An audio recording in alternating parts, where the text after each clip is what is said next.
Esse é o Ancapsu e nós vamos falar agora sobre o pacote de bondades do Lula, que apesar de ser um pacote de bondades, vai ferrar com o povo brasileiro. Por quê? Porque pacote de bondades leva algum dinheiro, mas principalmente leva a mais inflação, que já é o problema maior que o pessoal está sentindo hoje, a inflação dos alimentos, o preço dos alimentos subindo muito, né?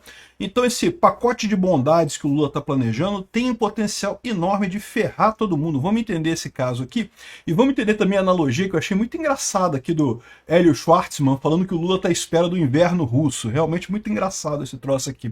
Essa notícia foi sugerida por A Véia que Cagou na Mesa do Xandão, Xandão Potter e a Censura Secreta e várias outras pessoas. Obrigado aí ao pessoal que sugeriu notícias lá no nosso site, no visãolibertaria.com, e obrigado a você que está assistindo o nosso vídeo. Se você gosta do nosso conteúdo, por favor, deixe o seu like e se inscreva aqui no canal, né?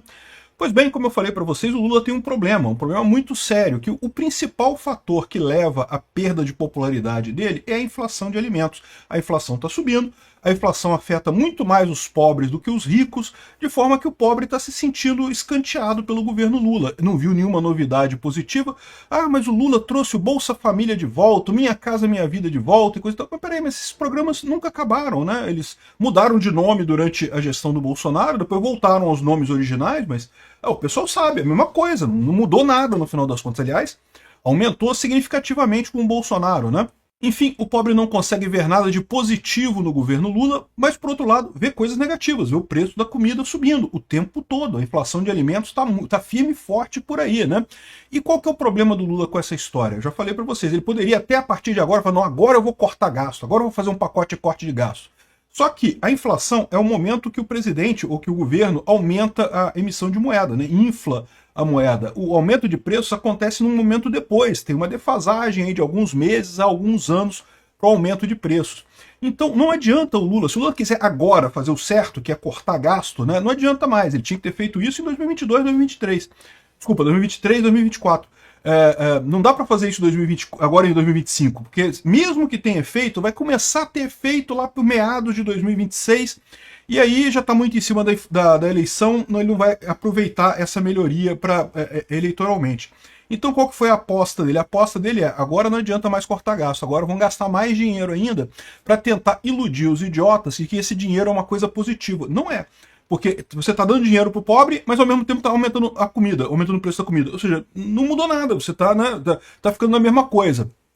Enfim, mas essa é a aposta do Lula.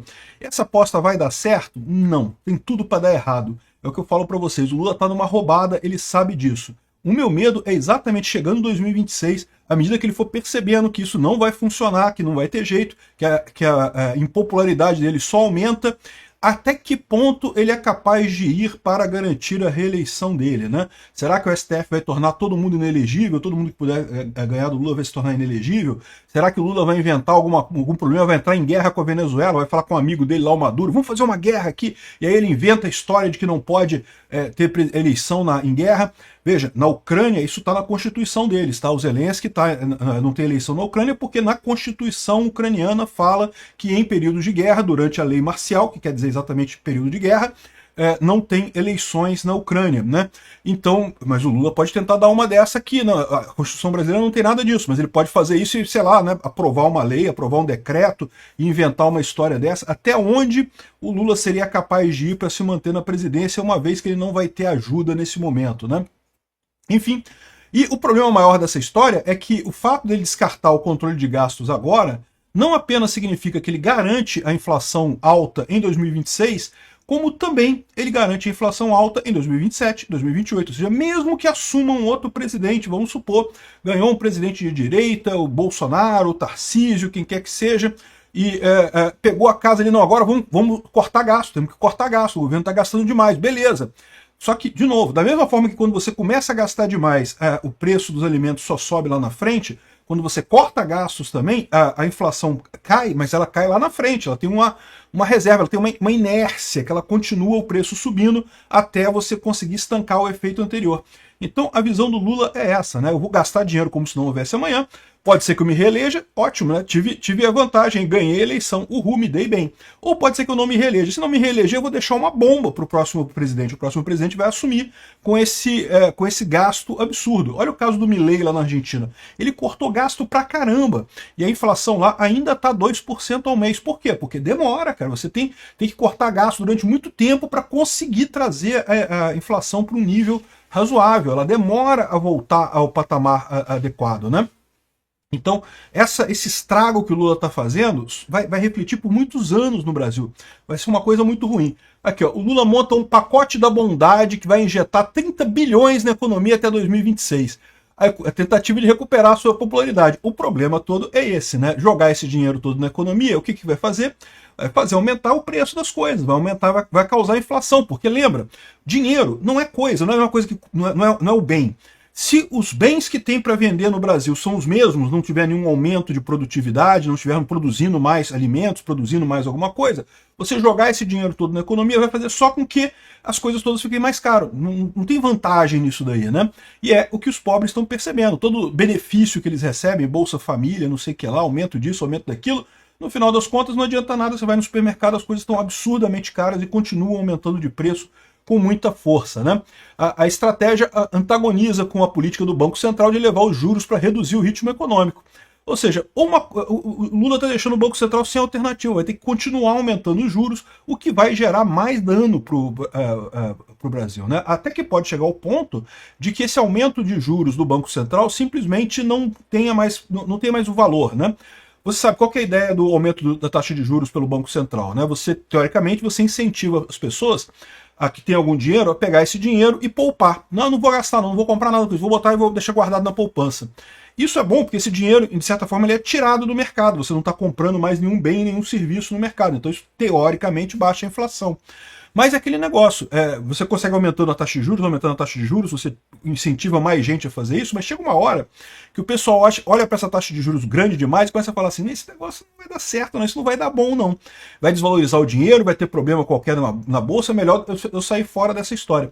É o que eles chamam de dominância fiscal. Em algum momento, aumentar mais a taxa de juros não faz mais efeito. E aí o que acontece? Nesse momento, meu amigo, a inflação vai explodir, porque hoje ela está relativamente controlada, assim, está alta, 5% ao ano, é uma inflação alta, mas ela está relativamente controlada. Como eu falei, na Argentina tá 2% ao mês ainda, está muito mais alta que no Brasil, né? 2% ao mês, em 12 meses dá 24% ao ano, se for simplesmente essa taxa anualizada. Então, o Brasil ainda está muito melhor que a Argentina em inflação, mas por quê? Porque justamente o Brasil ainda consegue dominar através dos juros. Chega um momento, isso aconteceu com a Argentina, que simplesmente o governo não consegue mais. Aí, meu amigo, é um abraço. A inflação explode, né? E isso vai acontecer antes de 2026 ou depois de 2026? Esse que é o grande problema, esse que é o grande risco que existe de deixar esse maluco continuar com essa trajetória suicida, né? O mais engraçado desse caso aqui do Hélio Schwartzman, né, que é bem engraçado. O que ele fala aqui é uma brincadeira, tá? Não é um caso que aconteceu de verdade, mas ilustra bem a história. Ele fala aqui, ó, é uma piada de 73, né? Na Guerra do Yom Kippur, vocês sabem, foi uma guerra do Egito e da Síria contra Israel, lá em 1973, e em determinado momento o Israel começou a avançar com os tanques em direção ao Cairo, né? Tomou a Península do Sinai, já tinha tomado a Península do Sinai na época da Guerra dos 6 Dias, mas continuou avançando mais ainda, e uma coluna de tanques judeus estava andando em direção ao Cairo, e aí preocupados os egípcios pediram conselho aos russos. Como é que a gente faz, né? Vocês aí na Rússia que conseguem impedir invasões, né? Ganharam do Napoleão, né? Ganharam do Hitler na Segunda Guerra, né? Aí Moscou fala assim, não, recuem para a capital. Eles recuaram, mas não funcionou, né? Perguntaram de novo, como é que a gente faz? Recuar de novo? Pô, os israelenses já estão aqui nas portas da capital aqui do Cairo, né? Ligaram de novo e aí os soviéticos explicaram para eles, não, agora vocês esperam o inverno. Entenderam a piada, né? Porque, na verdade, o que derrotou Napoleão e também o Hitler na Segunda Guerra não foi propriamente o exército russo, foi o inverno russo, que é muito rigoroso. Esse pessoal resolveu avançar no auge do inverno. Os russos podem não ser um bom exército, mas estão acostumados a lutar no frio, e aí, né, ferraram com o pessoal do Ocidente ali, né? O problema é que, lógico, né, o Egito não é a Rússia, né? O inverno no Egito é até fresquinho lá no inverno, eu estive lá no inverno, mas é no máximo fresquinho. Já teve até neve nas pirâmides, não sei se vocês sabem, de vez em quando, assim, de vez em quando tem um dia que neva lá, que cai neve nas pirâmides, mas é bem raro. Enfim, não é a mesma coisa que o inverno de Moscou, né? Aqui, ó, a minha impressão é que o Lula pensa como Estado-Maior soviético, adota a estratégia, algo que já funcionou no passado. Por quê? Porque lá atrás ele teve o boom das commodities, que realmente ajudou o Lula pra caramba, né? Naquele momento em que a China começou a comprar commodities absurdamente, isso ajudou o Brasil. Então, todo esse truquezinho do Lula de injetar dinheiro na economia funcionou por quê? Porque a China começou a comprar loucamente do Brasil. Então, pô, isso ajudou muito a economia brasileira, né? Só que o inverno egípcio não é comparável ao inverno russo, né? Não tem possibilidade do Vale do Nilo acumular metros de neve e colocar em traves as forças inimigas. O boom das commodities que tirou o Lula das cordas em 2005, na sequência do mensalão, e deu a reeleição em 2006, dificilmente vai se repetir. E mesmo que repita, ocorreria um contexto político diferente nesse momento, né? Então esse que é a história do Lula. O Lula está contando com o inverno soviético para ver se consegue ganhar essa guerra em 2026. Não vai resolver. Ele está usando a mesma tática que ele usou lá atrás, só que dessa vez as condições são diferentes, né? Mais do que isso, mais do que a questão do boom das commodities ou o que quer que seja, é a questão da informação descentralizada, que mudou realmente o jogo da política brasileira, né? Enfim, essa é a estratégia do Lula. Ele tá ferrado, mas é o que eu digo para vocês, a gente vai se ferrar ainda mais do que ele. No final das contas, é importante tirar esse pinguço corrupto, a gente tem que fazer o impeachment desse cara. Obrigado por assistir o vídeo até o final. Além de curtir, compartilhar e se inscrever no canal, considere se tornar patrocinador com valores a partir de R$ 1,99. Clique no botão Seja Membro abaixo para saber as condições e vantagens de patrocinar o canal. Mais informações sobre o nosso projeto, visite nossos sites indicados na tela.